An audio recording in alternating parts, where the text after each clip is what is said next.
This is Nikon's latest DSLR, the D7500. It's the replacement to the D7200 technically, but it actually reminds me a lot of the D90. And that's because now that Nikon has a true flagship APS-C camera in the D500, its product lineup looks a lot like it did back in 2008 when it had the D300 and the D90.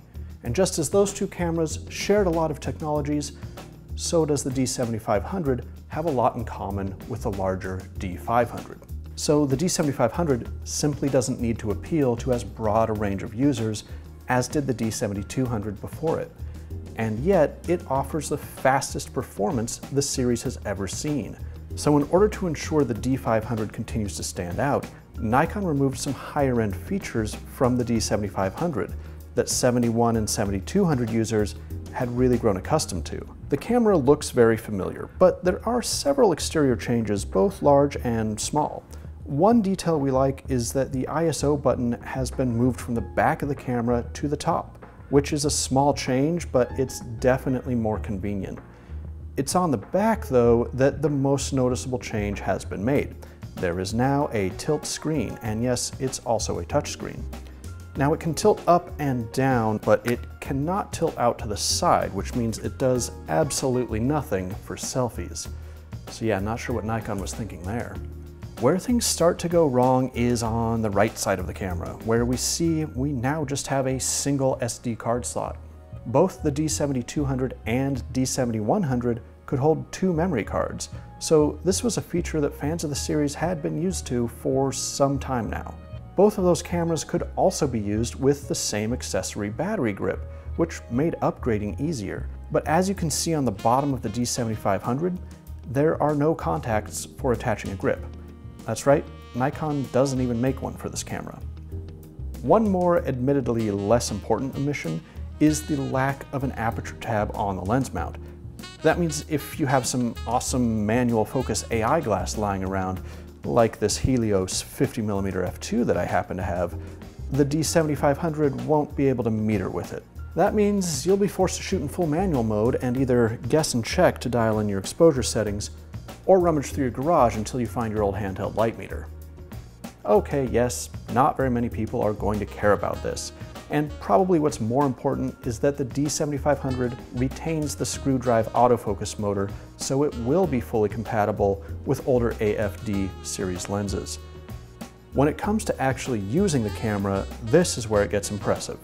It uses the same image sensor, processor, and metering sensor as the D500, and it can shoot at up to 8 frames per second, which is 2 shy of the D500, but 2 more than the D7200. But the burst rate is only half the story. The D7500 also has a much larger buffer, which means you can shoot up to 50 uncompressed RAW files in a single burst, and if you're shooting JPEG, it's basically unlimited.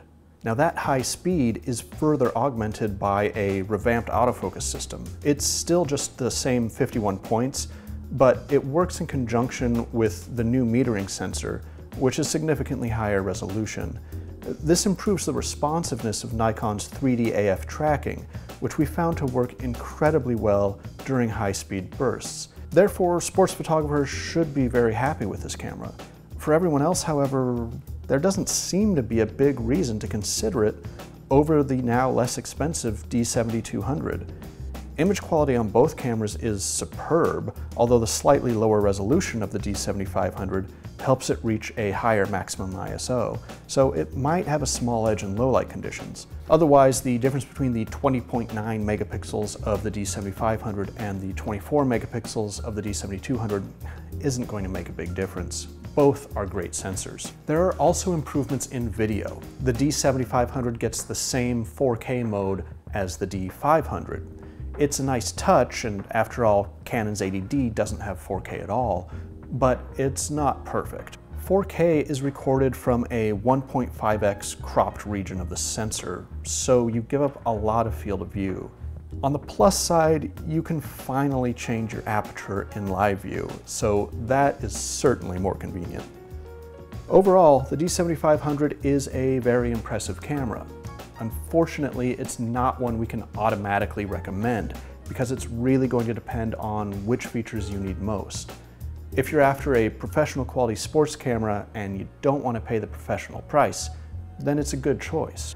However, the average user might be better off sticking with the D7200. For more information on the D7500, make sure to read the full review at digitaltrends.com.